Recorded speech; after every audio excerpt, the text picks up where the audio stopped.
All right, okay, so basically today, as you guys have all so studiously notified me on WhatsApp, Vince, what are we studying? All three of you did. You will look at the next couple of chapters that you're looking at Joshua, right? And since you guys have already proofed them in advance and have all your questions set up in a row for me, I can sit back and I can just wait and see what you guys have to say about said portion that you were supposed to study before you got here. Yes? Something like that. The point of Bible study, as you have well noted, is not for me to speak for you. We have slowly moved on past that sort of little debacle, and you have very quickly, while you're looking, if I remember correctly, we should be on Joshua chapter 16, 27. No, 27. Check that back up. Now, if you scan very quickly, if you guys have got those little highlight reels in your Bibles, or if you don't, you're going to tell me and scan over the next couple of chapters, what are you going to see? Division of the land, and you're going to see an order, a specific thing. Now, we've already spoken, that was already started to divide by lot. This is not the first mention of an inheritance. Where else do we see this sort of inheritance given already? No. Rewind, not fast forward. Genesis 49. We look at Genesis 49, we start talking about blessings, right?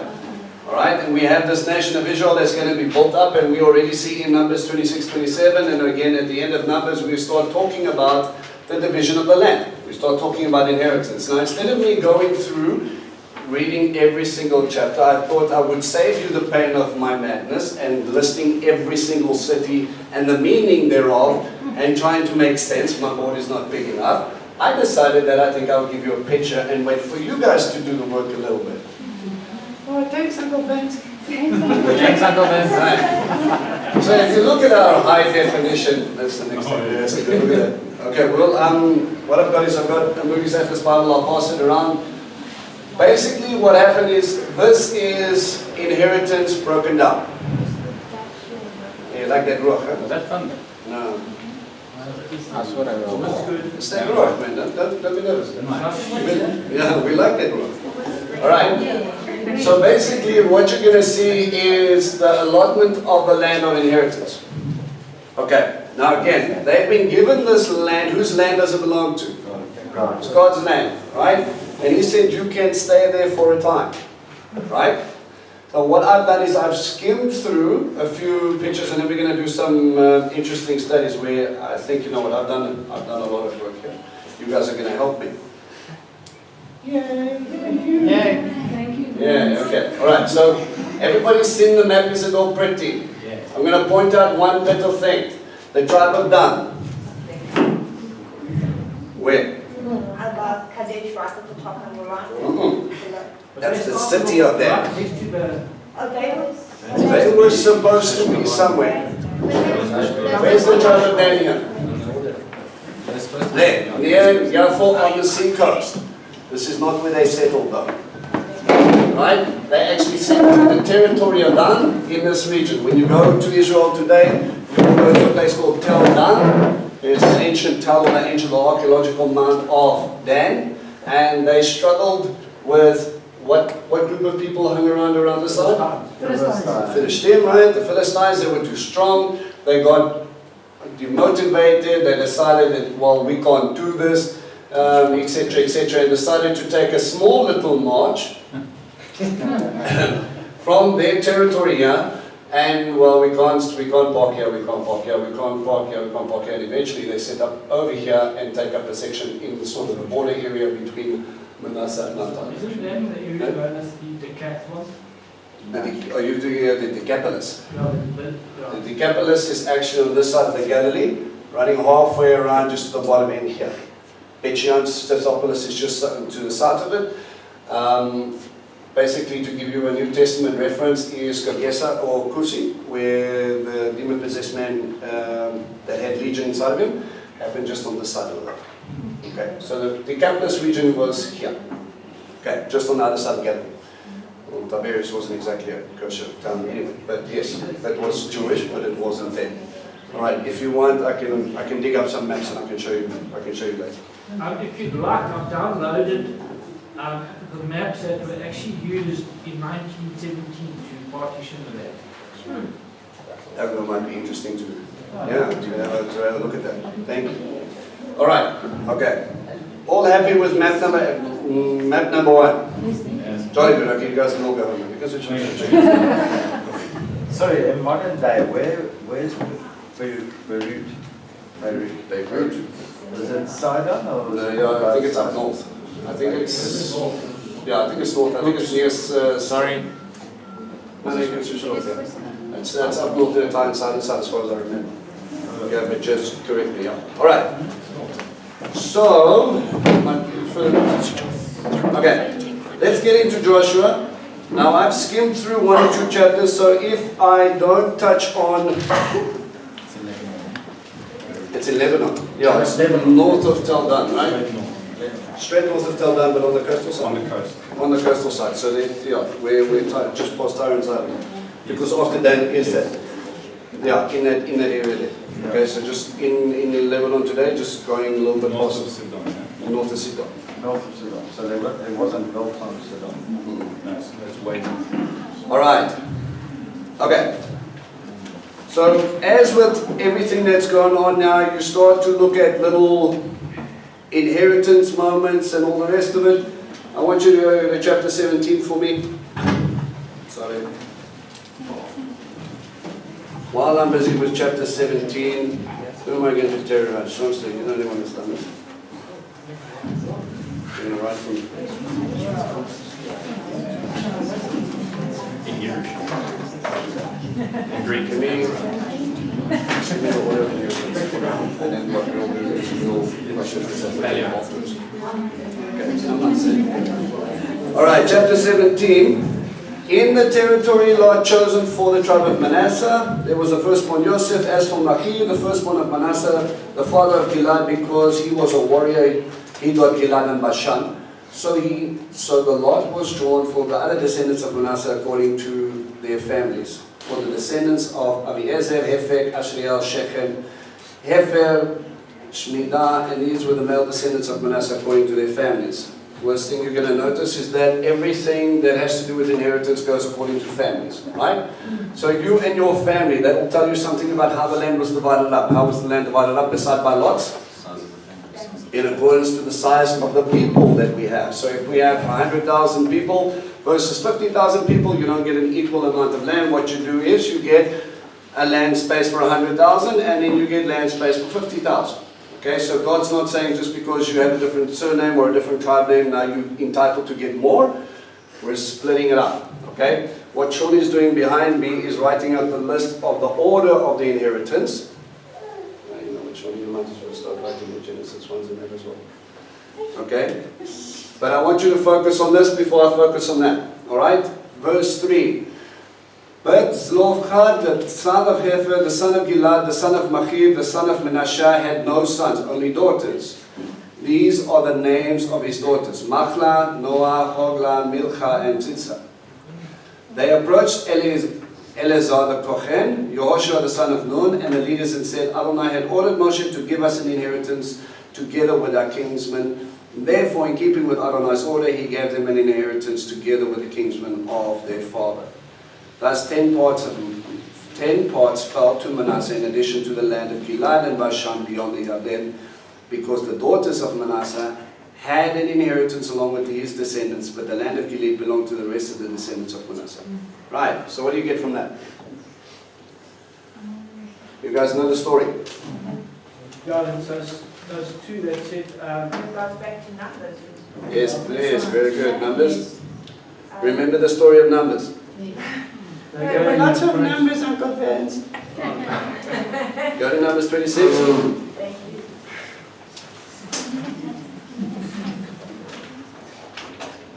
Oh wait, Numbers 27, sorry. 27. Go to Numbers 27. Okay. So he's reminding you about something that's already happened. The daughters of Zelophehad, from verse 1, the son of Hefer, son of Gilad, the son of Machir, the son of Manasseh, the families of Manasseh, the son of Yosef, approached. These were the names of the daughters, and he gives them again. They stood in front of Moshe, Eleazar the Kohen, the leaders and the whole community at the entrance of the tent of meeting, and said, our father died in the desert. He wasn't part of the group who assembled assembled themselves to rebel against Adonai in Korah's group.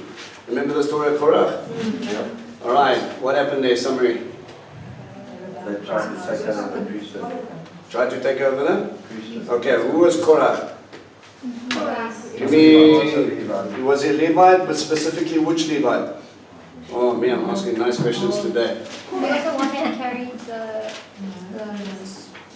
You know, when your eyes cross over when you start answering the question, I have a good indication you're sucking. All right, can someone give me scripture reference? Yes. There's a parasha called Korach. If you've got a Bible that gives you the portions, look it up quickly. They did challenge, but I want you to tell me which lineage he came from, because ideally, when I'm messing with Shorty's thing, just because he's a Levite, we need to understand something about the Levi'im. He's the grandson of Levi. Levi, the tribe was brought up into? Three. The man had three sons. Number 16. It was the Geron, Merari, and Merari, Gershon, and Kian. Gershon or Gershon? With a nun or a nun? Nun. Right, and Kian. Kohath or Kohen? Right. So when you look at the Levites, you need to understand, we need to look at that. There's a subdivision that further went on. In Kohen, or Kohath, we have another subdivision. What's the subdivision? One's with a K and ends with a O-N.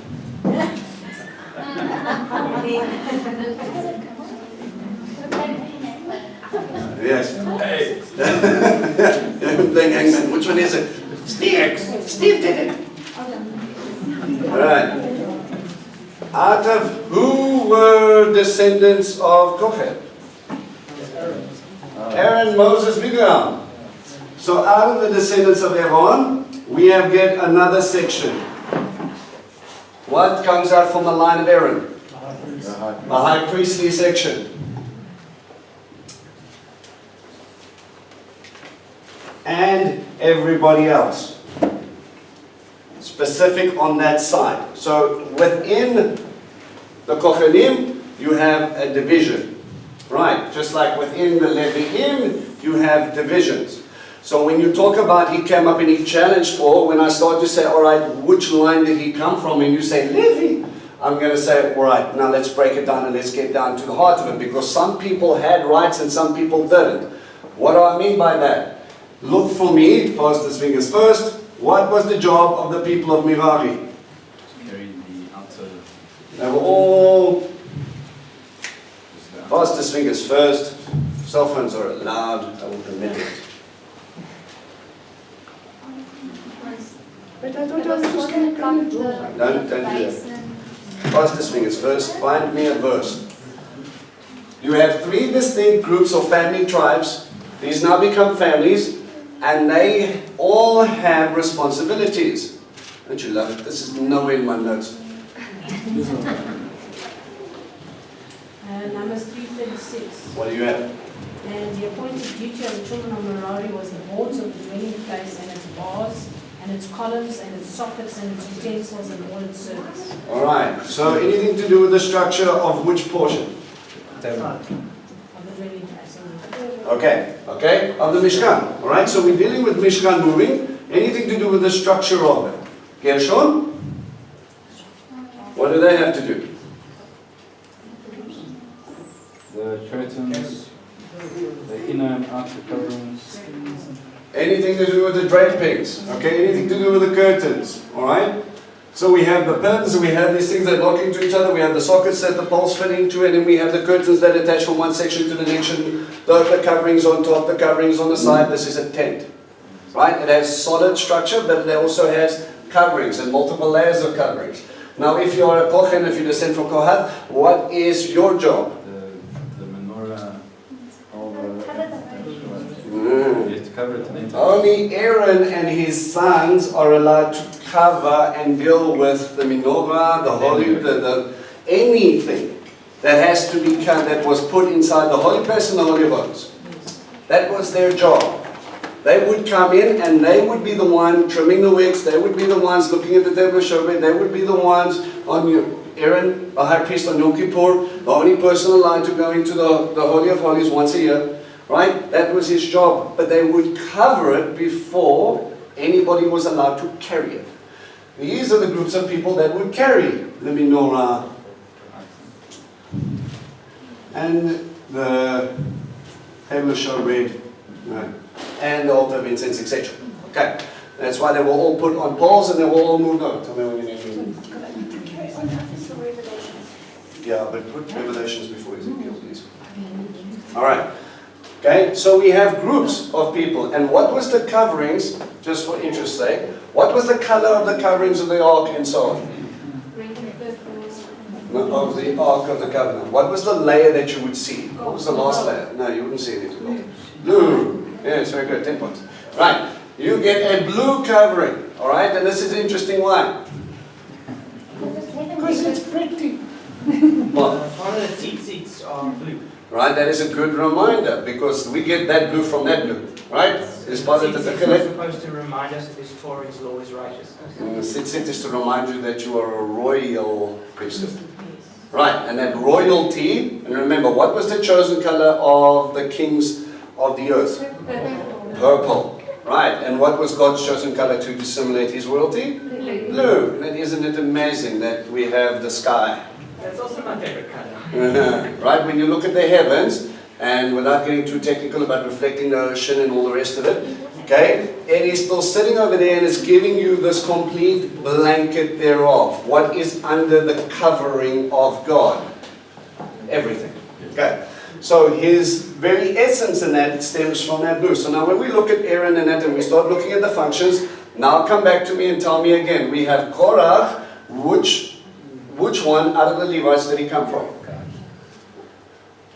Go to the parasha of Korach and see if you can identify the names and his accomplices to the crime. Well, Sean is busy doing such a wonderful job. Korach, the son of Yitzhak, the son of Ka'at, the son of Levi. And so he is from the tribe of Kohath. Yeah. He's a Kohen. Yeah. I agree, it was a mutiny. Mutiny. Okay, so out of this lot we get Korach. Now, was Korach, he was a Kohen, right? yeah. Right. So he was part of the higher end calling, if you wanted to, part of the kinsman of Aaron, but he wasn't a descendant of Aaron. And he goes in to challenge them for what? The priesthood. Basically. The high priestly order. He was already a Levite. So did the problem not come in not because he wasn't able to do that, to be eligible for the priesthood, but his congregation were from the tribe of Reuben? No, well, And that's where the big problem no, came. he alone, although not descendant of Aaron, wanted the responsibility of Aaron. First problem. Because we already have a split with the sons of Aaron, you are only responsible for X, but all the other Kohanim, you are responsible for Y. Now you have one of those guys that are responsible for Y stepping up and saying, Aaron, you take too much on for yourself, you actually need to relax a little bit. His congregation was a bunch of Reubenites, which And takes then- it even one step further. Right. So it's the same picture actually. Because aren't we all sons of Israel? Aren't we all special? You're a Reubenite. What is your Reubenite's response to a Levitical priesthood? You have no place. What I'm trying to do is I'm trying to mix and say, look, we're all holy, we're all part of this thing. Actually, a Reubenite and a Levite are the same thing. Actually, a Kohen and someone from the sons of Aaron are the same thing. So therefore, we can do whatever we want, right? So we step in and we go, look, you guys need a rest, take a holiday, we got you, it's all good. The problem is that's not the way the order was given according to God. Important, okay? So the daughters of Zelophehad said their father was not part of that rebellion.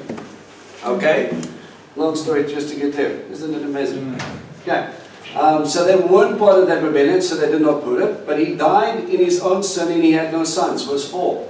Why should the name of our father be eliminated from his father just because he didn't have a son? Give us property to possess along with our brothers of our father. Moshe brought their cause before Adonai. Now this is rather interesting.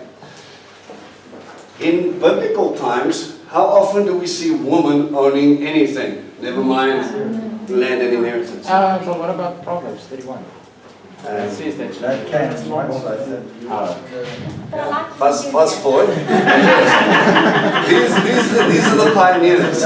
Okay, these are the pioneers, and they're like, This is for us. Why do we lose out if we didn't disobey? Now, because of these daughters of Zelophehad, they come in and then they say, Moshe, this is unfair.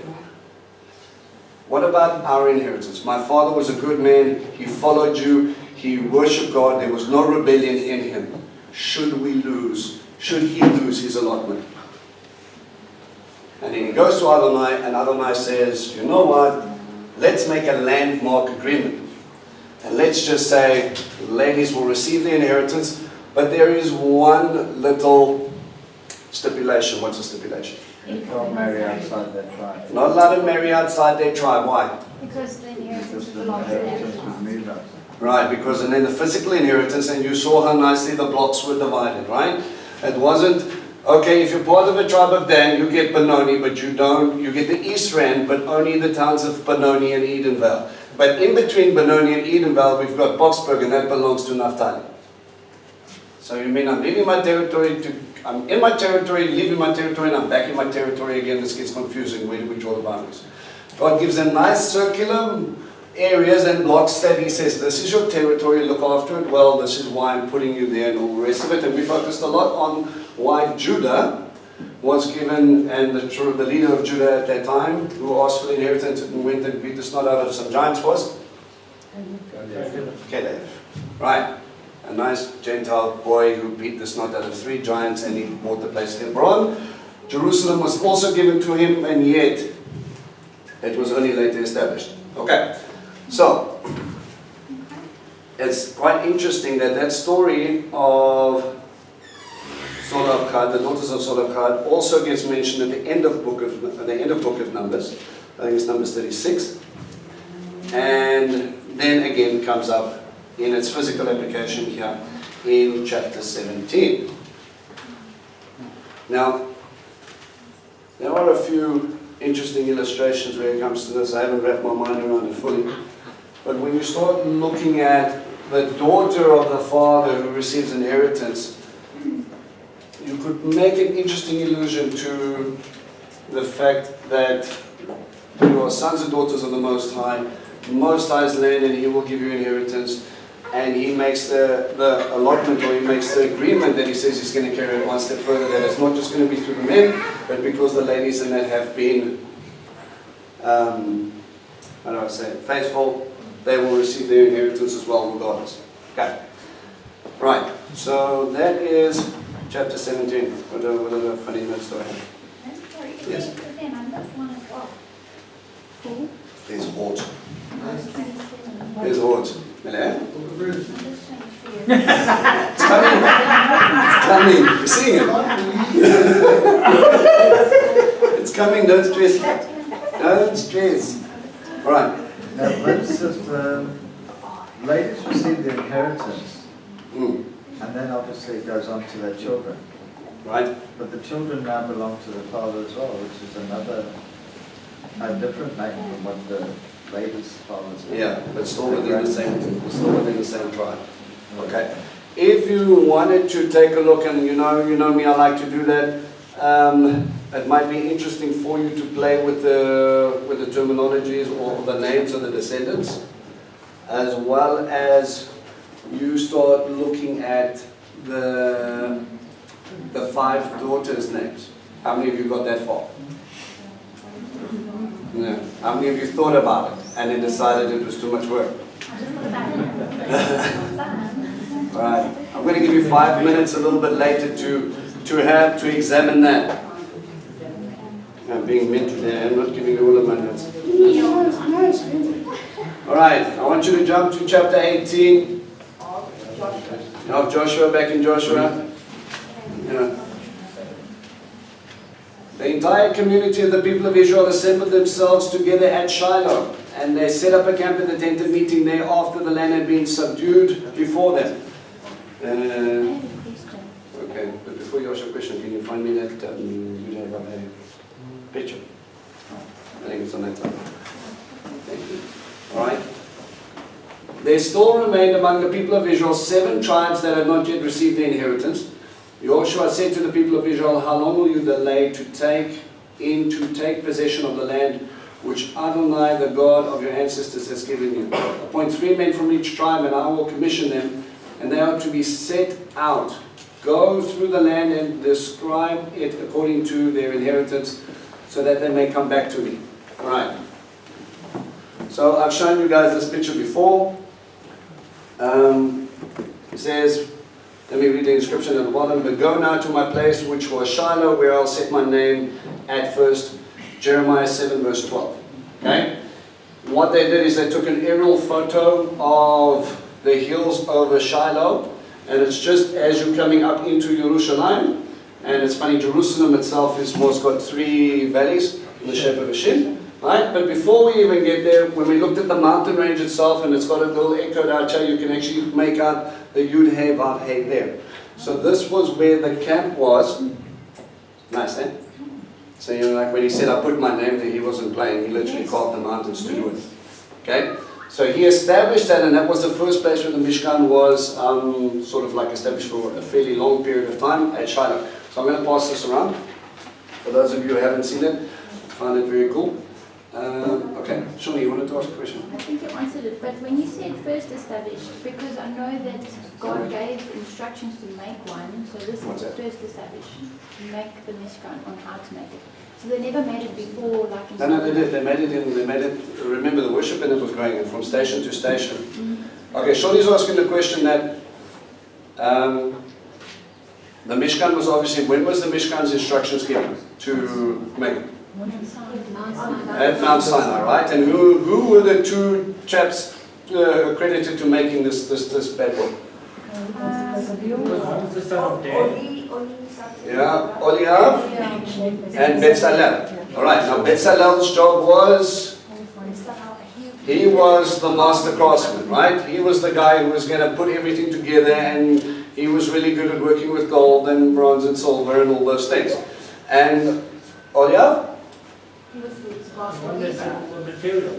Yeah, he worked with the materials, but he also, it says that he was able to teach other people to do so. So he took his craft and he said, all right, ladies, well, we're going to be sitting here for about a month or so let's have a discussion about this goat hair thing that has to fit over the top of everything.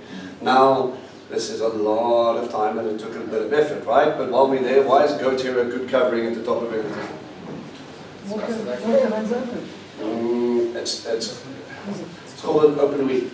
Now what happens is when it starts to get lots of humidity and there seems to be water in there and it's like it's going to rain, the goat hair actually starts to pull together and it creates a watertight seal. Right. But when it is hot and dry, it actually opens up to make it airy, okay, so that they can breathe. So when God picks his stuff, you can look at the practical application. In many cases with the stuff, it's quite interesting. But anyway, this thing is big and heavy, and there are different parts of it that have to be put into place. Now, Bezalel and Oliav then sat there and they helped the people get all this thing together at Mount Sinai. They assembled it, and then when they started to go through, there's a place called Matot. Matot in your Bible is a parasha, which means stages, and each stage through the wilderness wanderings, and we look at all the different stages that you go through and the names there are in and all the issues that go in there. It's a very interesting portion. But when you go through these stages, you find out sometimes they camp for a couple of days and sometimes they camp to up to a year. And they sat there for a year. When the Shekhinah stopped, they set up camp. And do yourself a favor, look at the study of how it was broken down and how it was set up again. There's something quite interesting there. Alright? But when they went into the promised land, they crossed into Gilgal. Gilgal is where they set up their stuff. They would have had to make the Pesach offering and things like that over there. So they would have had the Mishkan there. But once the conquering had came into place, it came to settle in Shiloh. Okay? Shiloh is a good place for it to settle. Why? Say again? You want to talk about Ruth, what? Right? It's central. It's central. Okay, it's close to Jerusalem. So the guys who had their bottom inheritance, where you're on the left and right, top and the bottom, you could be able to come to the central section of it. Remember, they did not conquer Jerusalem or Salem just yet. Who conquered it? David. Okay, so that's why he later establishes it as his capital, and then he starts to move everything up, and Solomon builds the temple, which is a copy of the Mishkan again. All right, what's your question? Yeah. Happiness. Okay, so he gets these guys, he says there's 7 portions left, so 7 tribes have not been allotted, send out 3 spies. Now, just for interest's sake, we want to terrorize each other a little bit. What does the number 7 represent? Completion of God's plan. And what is number 3? Father, Son, and Holy Spirit. Right, probably triune, okay? So we've got an interesting little allusion here that he says you guys are faffing around, you need to get going, so that again he can take the allotment or give to the 7 tribes through his power and his name. They get commissioned and they get sent out. Right? Those are the words I read. Right? So where else do we see that sort of play out? You get commissioned and then you get sent out. Alright, give me the term for sent out ones. Otherwise known as? Apostles. Give me Hebrew, man. Hebrew. No. Shlichim. There we go, nice. Shlichim, sent ones from the pool. If you look at the term, the pools of Siloam, Shiluach. Remember the blind man who had to go for a walk east because he had mud in his eyes and he went to go rinse it out in the pool? If any of you have done that walk, you will realize how much fun that walk is. Able-bodied, being able to see where you're going with those steps would have been fun. But he sent him down to the pool of scent. The sent one sent him, cleansed his eyes, and then we get 3 revelations, 3 spies. He's a rabbi. He's a prophet. He indeed is the Mashiach. Interesting, yes? Right. So we see these sort of, again, these correlations of things and coming into. Okay. Where am I? Verse? Commission them as set them out and go describe it. Verse 5. They are divided into 7 portions, with Yehudah remaining in its territory to the south, and to the house of Yosef to the territory of the north. So here we've got 2 interesting that he divides it up into 2 sections. You will describe 7 portions of the land and bring the descriptions here to me. Then I will cast lots for you before Adonai our God. But the Leviim will have no share with you, because the office of Kohen to Adonai is their inheritance. What do you have there for office of? Priesthood. Right. Now, it's funny that in Torah it does this interesting little distinction as well. Okay, but we need to be careful. When it talks about Leviim, for some reason God has this interesting dilemma of one is the same and same is for one. Right? So when I talk to Israel, I say Israel, all the house of Jacob. So when I mention Yaakov, I'm talking about Israel, and when I talk about Israel, I say Israel. I'm just going to make you aware of it because I find it an interesting thing. When you talk about the Kohanim, that's the word we translate for priest. Right. But there is only one group here that are called Kohanim. Right. So it says to the Levi and to the Kohanim. Right? But there are at times when he uses them, the Levi are Kohanim. Okay. So we need to see that there are certain functionalities about the name changes, and he uses it for specific purposes. Okay, so we need to make that. I'm just pointing out a distinction that he uses. All right. I think we were at verse, yeah. The Leviim had no share. Oh yeah, let me point this out. Sorry, the verse, chapter 17, the daughters of Zelophehad. They were from the tribe of Manasseh. All right, and it says they were given a double allotment because of the daughters of Zelophehad. Right? Because the other tribe the tribe of Manasseh originally wanted to settle where? Other side of the Jordan. Other side of the Jordan, but that was not good enough for the daughters. They again crossed over, and then they said, no, our portion is here, inside the territory, inside the land. Now God obviously included Reuben and the half tribe of Manasseh and Gad on the other side as well, so he extended their territory to include that side of Jordan. But they didn't want to stay on that side. They said, no, we're going to go in and we're going to cross the Jordan. I find it interesting that they would be the ones to cross over. All right? Yeah, it's Boyer's Ruth all over again. Okay. Did you see that? All right. Now, we're going to play a little bit with this inheritance story. Obviously, like I said to you guys before, Joshua parallels Acts, which again is paralleled in Revelations, right? Yes. Okay? So we have Joshua giving us a physical inheritance, a physical land, a physical distribution of the land. We have Acts, a spiritual one, coming in and expanding the kingdom of heaven, which God has started to establish through the Ruach HaKodesh and changing the people from the inside out, that they would become the image, or at least become more of the fullness of the image of God, which was created in Gan Eden. Right? Remember what I said to you for guys who, let me just rehash quickly. The kingdom of heaven. What is the currency the kingdom of heaven deals with? People. Right. People. Why? How does a king, it's a very nice image with the Romans. When Rome came into power, or the Maccabees kicked the Greeks out, how did they establish their kingship in the minds of the people? They changed the currency. Right, they changed the currency, they stamped on the coins.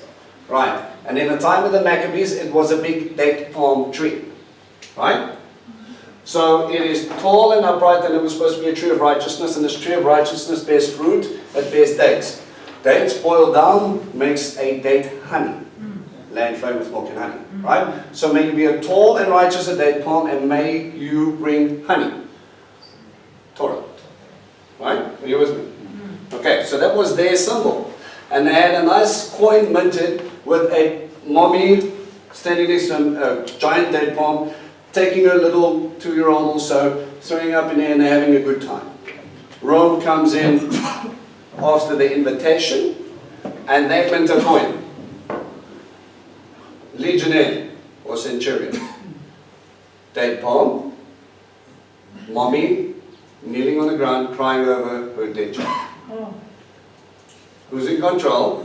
Yeah. Rome. Don't think that you're in the Maccabean revolt. Don't think that you're going to come and kick us out like those Greeks. This is not going to happen. Right? This is what's going to happen if you try. Right?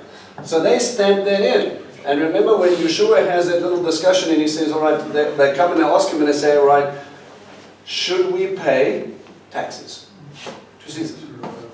To Rome. Bring down to Caesar what is Caesar's. Right, he says whose image is on it first, right? And then he immediately catches them in hypocrisy, number one, because they whip out a denarius, and on the denarius is an image of Caesar.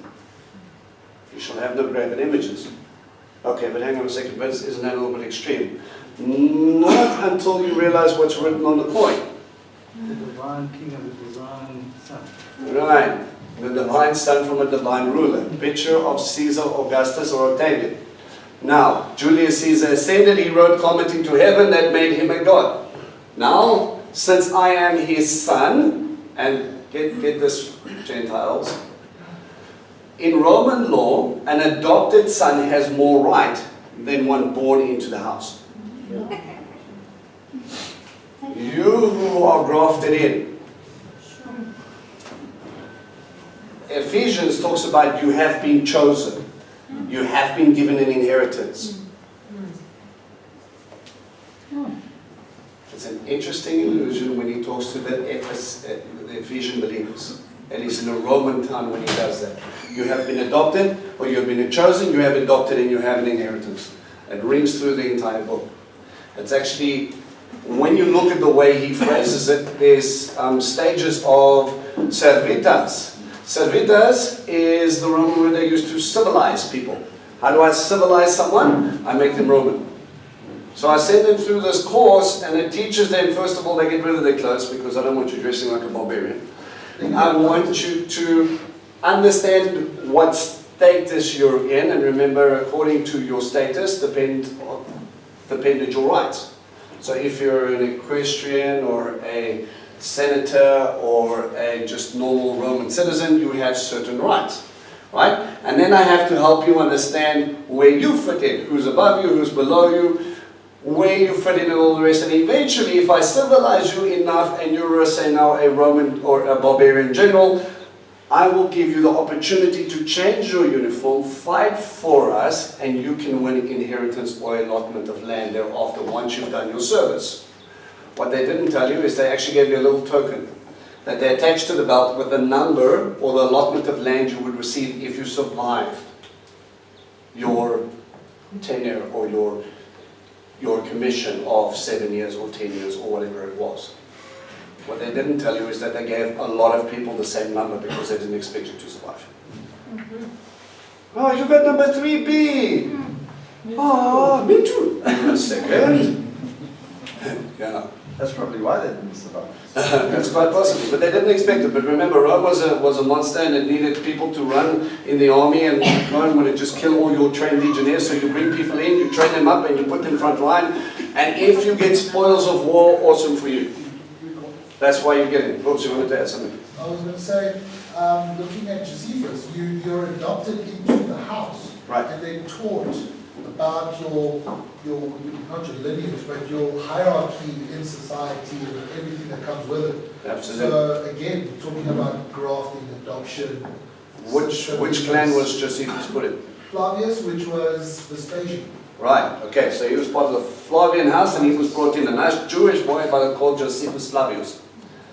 Change of name, change of identity, change of clothes, change of function. You will no longer act as a Jewish general. Now you will come into us, and we will use whatever we need for you to be able to get you into this idea of inheritance, and so on. So we go. I don't even know why I went into that. Anyway. Okay, so as we look at inheritance, there are many different aspects. Oh, right, we're talking about the kingdom of heaven. All right, so the kingdom of heaven, he comes up and he gives you this image, right?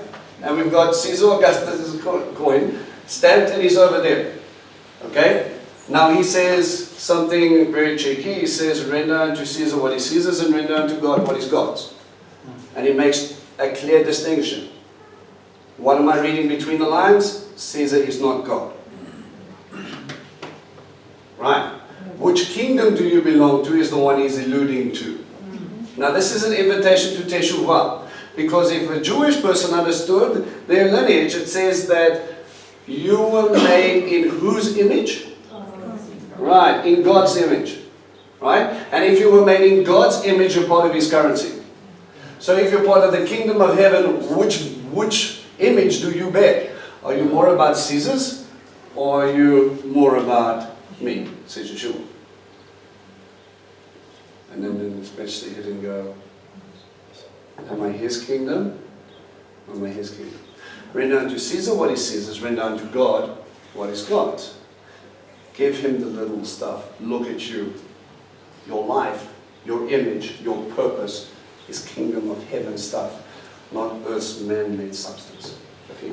It just reminded me of when they were crucifying Him. At that point of stating crucify Him, they say basically that they have no king but Caesar.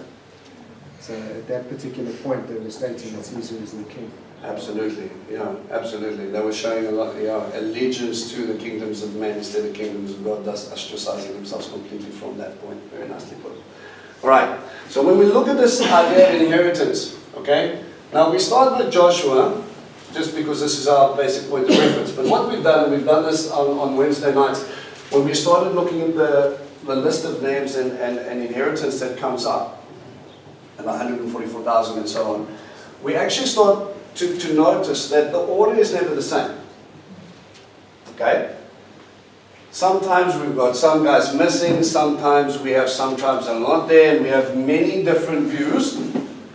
Like Deuteronomy 33, all Simeon disappears. What did Simeon do? No, this is the exclusion. The action. Then, Under Benjamin is written there. I'm sorry. did you write it I twice? think I wrote it twice. My No. apologies. Thank you. Yeah, he was excluded. I'm checking my notes. Don't check the notes, check the portion, Deuteronomy 33. Go and check to see. Correct, I made a mistake. Okay, right, check Deuteronomy 33. Guys, don't just believe everything that comes out of my mouth. Please check your Bibles, okay? So now we're looking at the birth order of the guys Then we go into the blessings of the people. Part of those blessings will give prophetic insight to what they're going to become and what they're going to act like, as well as to allotment. We start looking at inheritance in the first mention. Starts with Dan here. When we start going to Joshua, he goes back to Reuben, Gad, and Manasseh. These were the guys that received their first allotment to land on the other side. Okay? Then we went into Judah with Caleb. Then he's in Ephraim. Then he's talking about the daughters of Zelophehad. And then we got Benjamin, Simeon, Zebulun, Issachar, Asher, Naphtali. Levi is not included in this whatsoever. Joseph is half included with Ephraim and Manasseh. Okay? And then we go up to Revelations, where it starts giving us another list of things. And again, we've got Dan and Ephraim that are missing. And when we go to Ezekiel, which is believed millennial reign, which is going to come after Revelations, we have an interesting illusion again. Starts with Dan. Which one? Is there something wrong with it? Well, let's check it. Okay, what have we got? Check Deuteronomy 33, please. I don't know.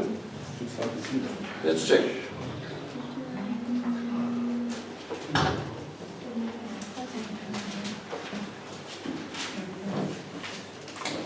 Moshe of Judah, he said. It says, let Reuben live and not die out. Here, yeah. He talks about Reuben first, the inheritance of the community of Yaakov. The king said to Yeshurun. Okay. We've got Reuben first. Reuben, who else? Levi. Let's see where we got it. Reuben, Levi. Next. Judah. Next.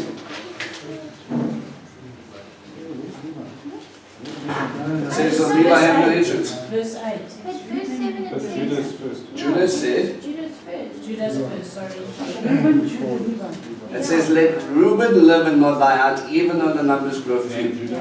Okay, then Judah. Then Levi. Benjamin. Joseph. Yeah. Yes.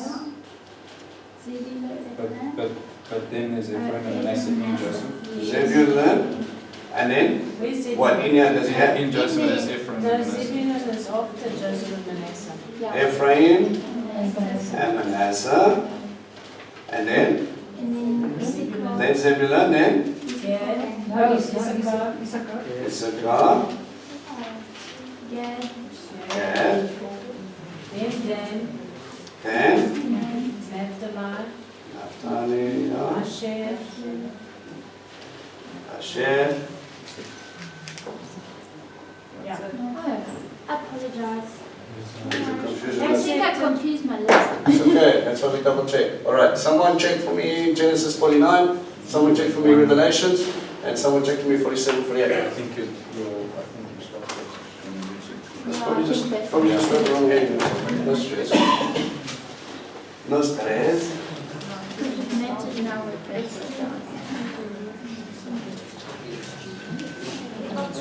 Okay. Okay, Genesis 49. Who's got Revelations 7? Stick up your hand. Revelation 7. Who's got Ezekiel 47, 48? Stick up your hand. Come on, Ezekiel. You've got Ezekiel there. Alright. Let's check the list before we carry on. Hold on. Push it to Just move them. And then I skip worrying Issachar, but Zebulun. You skip this and go back to the Yeah, but he's Jared. Genesis, we have consensus. Jolly good. Revelations consensus. Jolly good. That birth order is Genesis 34, by the way. This one. Thank you. Genesis 34. So we've got 49. We've got this one we did. And then Ezekiel 47, 48.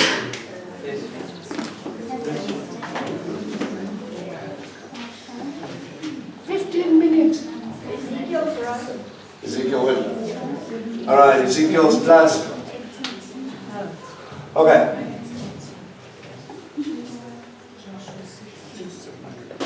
Anybody check Joshua?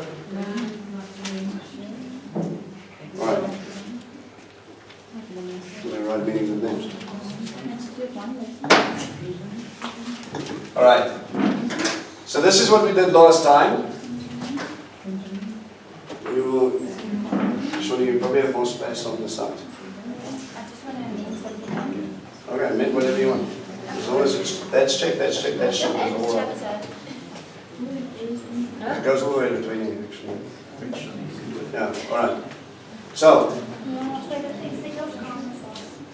okay, so. Okay, but Joshua 16, in verse 4, it says, thus the children of Joseph, Manasseh, and Ephraim.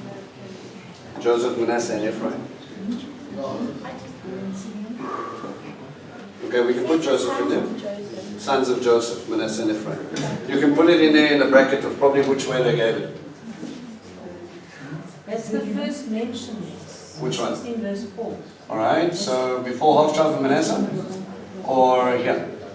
No, well, verse 1 says, and the lot of the children of Joseph went to Ephraim and Manasseh. Yeah. Alright, so we're going to put Joseph in here, then Ephraim, Manasseh, then Benjamin, Simeon, Zebulun, and so on.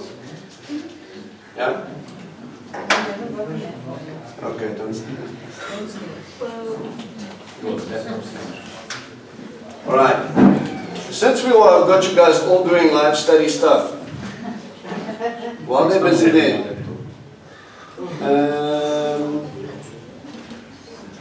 I want to terrorize you a little bit. I want you to go to chapter 20, Joshua 20. Well, I'm going to have some fun with you.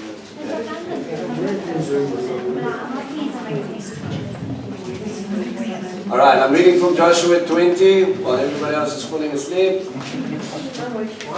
Adonai, verse 1. Joshua 20, verse 1.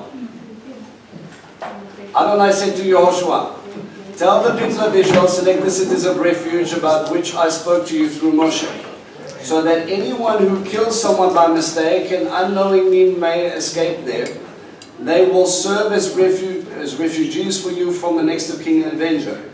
He is to flee to one of those cities, stand at the entrance of the city gate and state his cause to the city elders.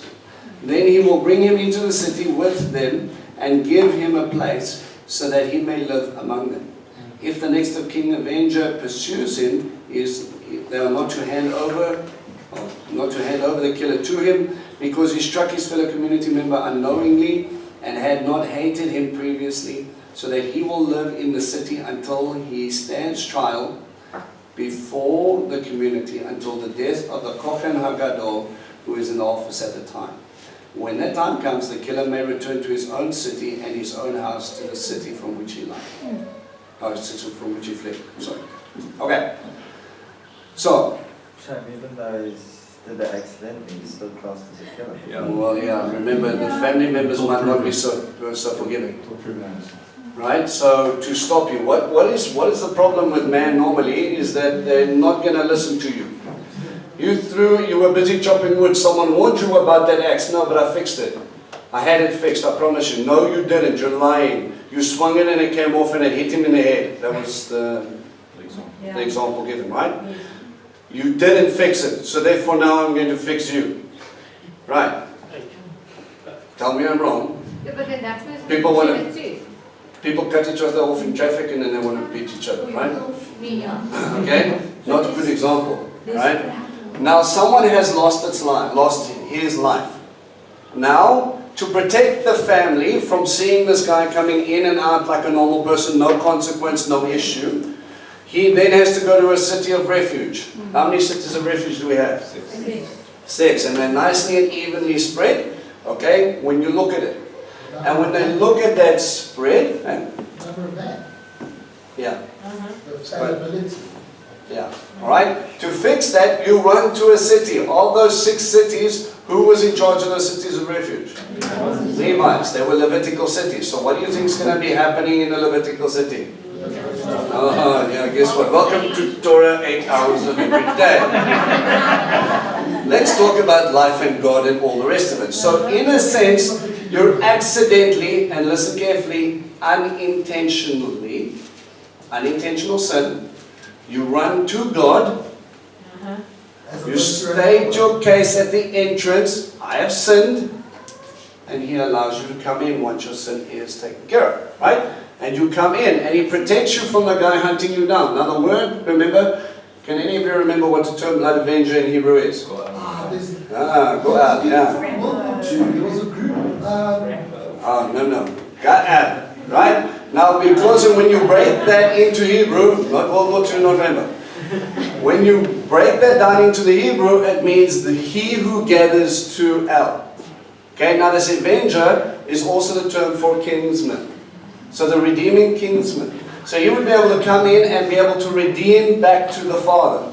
How is this man being redeemed back to the Father? By running to a Levitical city, to being underneath his coverage of the priests, and then staying there until the high priest dies. Now that high priest passes. Even in the death of a high priest, someone is set free. Captives are being set free. Sure, Barabbas. Right. Bar-Abba. Right? Yeshua Bar-Abba. Barabbas. Translated in our Bibles. His name was Yeshua Bar-Abba. What does Bar-Abba mean in Aramaic? Son of the Father. Son of the Father. Salvation comes through the Son of the Father. Right? So now we're sitting there, we've already got this picture. That crucifix, that beating, everything was prepared for Barabbas.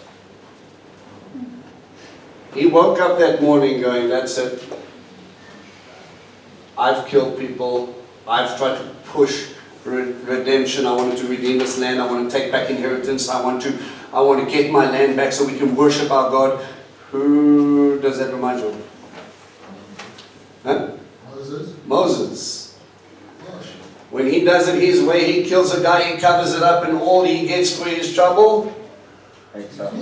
Exile, run for your life. You don't understand what I'm trying to do, what I'm going to do through you, Moshe, until you understand what a shepherd is about. Once you learn that, then I will flow through you. He's very much a Joseph character. He knew he was saved for a purpose. He knew he was chosen. And then he said, yeah, but we need to pull you down a peg, O great Prince of Egypt. You need to learn some life lessons before you can take this role seriously. Yeshua gets up, he looks at Barabbas. Yeshua looks at Yeshua and he says, not this time, my boy. Go and sin no more, I would imagine him saying. You are not going to redeem this people your way. Rebellion will not bring redemption. That was literally like salvation even before he went to the cross. He already killed someone. Through his life, he set Barabbas free.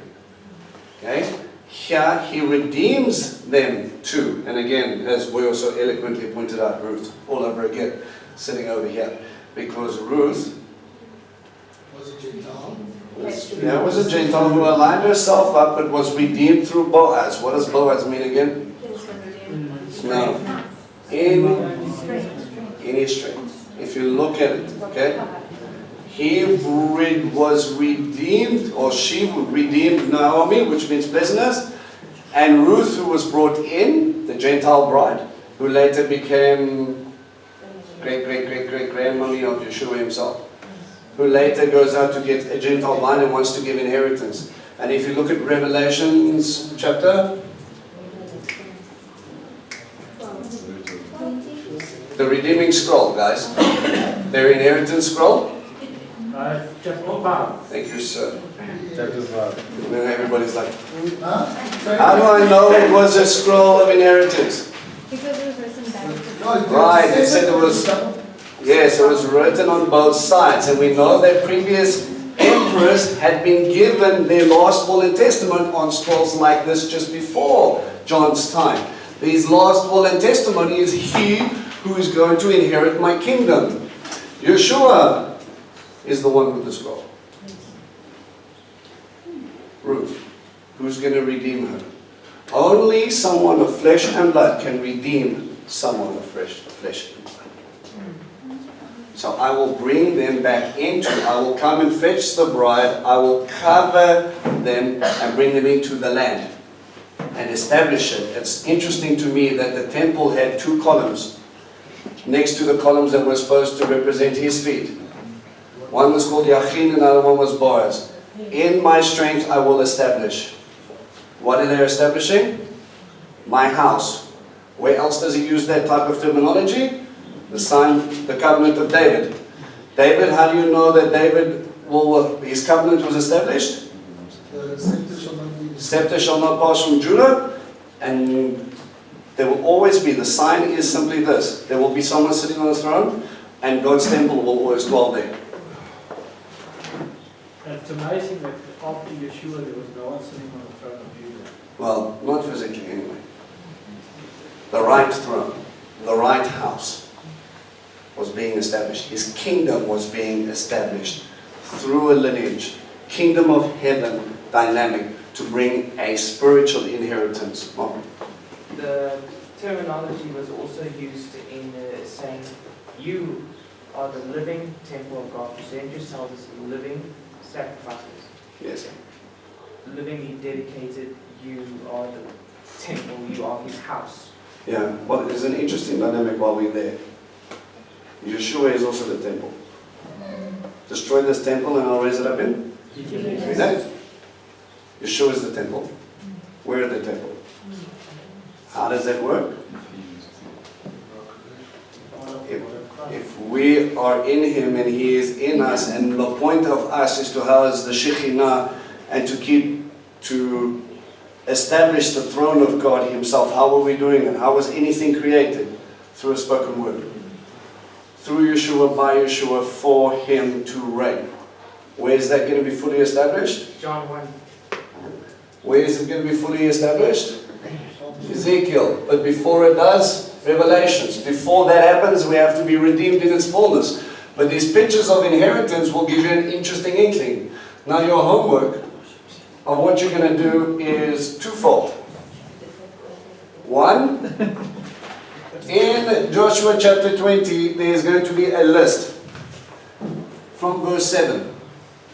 They set apart Kadesh in Galilee, the hills of Naphtali, Shechem, the hills of Ephraim, Kiryat-Arba, that is Hebron, in the hills of Yehudah. Beyond the Yarden, east of Jericho, they selected Bethel in the desert and the plateau out of the tribe of Reuben, Ramoth and Gilad, out of the tribe of Gad, and Golan in Bashan, out of the tribe of Manasseh. I want you to look at the meanings of the names and the places they put them in and then tell me what it means. It's not that much. Second thing you're going to do, I'm going to give you 3 pieces of homework. Please, I'm going to check you. Sorry, look at names and what they mean. Names and meaning. This is all names and meaning stuff. So you're going to write down a long list of stuff. The good news is if you do it for, you can apply. Right? You're going to look at the Paleo-Hebrew meanings of the sons, or the sons of the names, or the sons' names, and what they mean. The son's name. The sons' names. Right? The tribes. So what does Reuben mean in the Paleo? So you're going to have to break it up. Sorry, when you talk about the meanings of the names, I've just got a quick question. Sure. When Benjamin was born, Rachel named him Benjamin. Yeah. And then the name was changed. Stick to the one that he kept it to, which is Benjamin. Okay. So you will look at Reuben, and Reuben in the normal Hebrew means a son. Reuben in Paleo, the first head that had a nail, who gave the house of the seed. Use it, don't use it. Use it, don't use it. Please repeat it.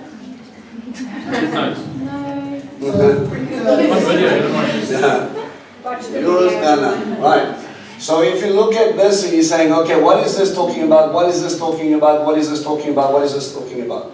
And look at the order in which these things are given. Notice you will notice immediately that none of them are in the same order.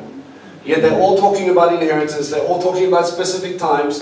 And then you go into it. Remember, these are the omissions. Dan, Ephraim, Simeon is not there. It's not because they've done anything wrong, because we see them receiving their inheritance after.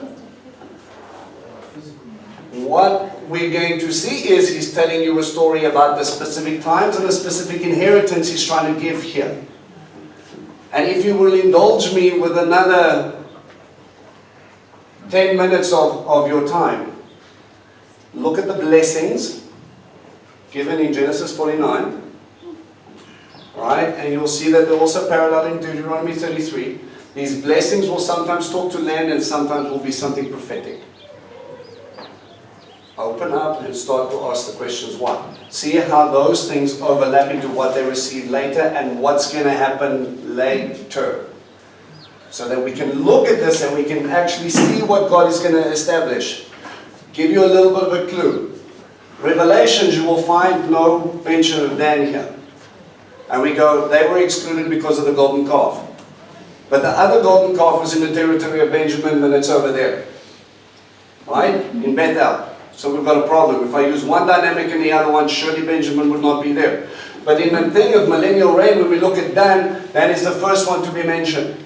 But when he comes to establish his kingdom, what's the first thing he has to do? He has to judge the people.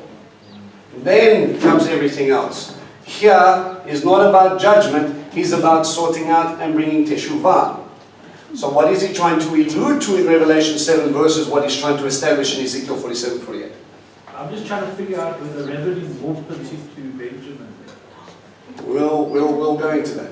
Okay, so what we can do is we can actually pick apart, and a lot of it has to do with previous little interesting stories. For instance, Dan, the serpent that will go out, right? There's quite an interesting little allusion to Samson. Samson would hide, he would strike, and then he would disappear. So he acted very much like a serpent in that way. Also, one side he was busy playing Philistine and Canaanite place. He was very forked-tongued with his staff. Okay? Yet he was set apart as a judge for Israel. Okay, so I want you guys to go look at the different things, and that's the first thing we're going to do when we come back next week. You're going to sit down, we're going to write them out, and then we're going to look at the story that he's trying to tell you. It's not just a list of stuff. Alright? Third thing you said, look at the blessings, Genesis 49. Yeah. And look at the prophetic allusions to what was coming. Okay? If you look at the inheritance map that we showed you, okay? Something interesting here is that when Simeon is not there, right? When you look at Simeon and Levi, what did they do? Right, Shechem, right? Circumcision party, then slaughter party, not good thing. So he says, oh, in Levi, that I would not enter into Simeon and Levi's council. That's interesting. But he also mentions that they hamstrung oxen or something. Yeah, the hamstringing part isn't such a horrible thing. They don't like chop their legs in that way. They cut them so that they can't pull. When you hamstring a horse, it's not used for racing, but it can be used for farming. When you hamstring oxen, again, now it's even less than. So it's like taking away their sections of food. So you're basically being mean to an animal that did nothing to you. But there's an interesting illusion there. He says one will be scattered and one will be absorbed. Right? If you look at the map, you will see that Simeon is surrounded by Judah. And even then, Levi was going to be scattered like salt. No inheritance. And we go, yes, but they're a priestly tribe and they need to be scattered by salt, but you need to understand God understood who they were and what they were going to be long before they knew what they were going to be. Okay, so I'm showing you the prophetic inside of things as well as it's being played out through history to the point where you will understand, and Wednesday night study peeps, millennial reign, there's some extra fun for you. Okay. All happy?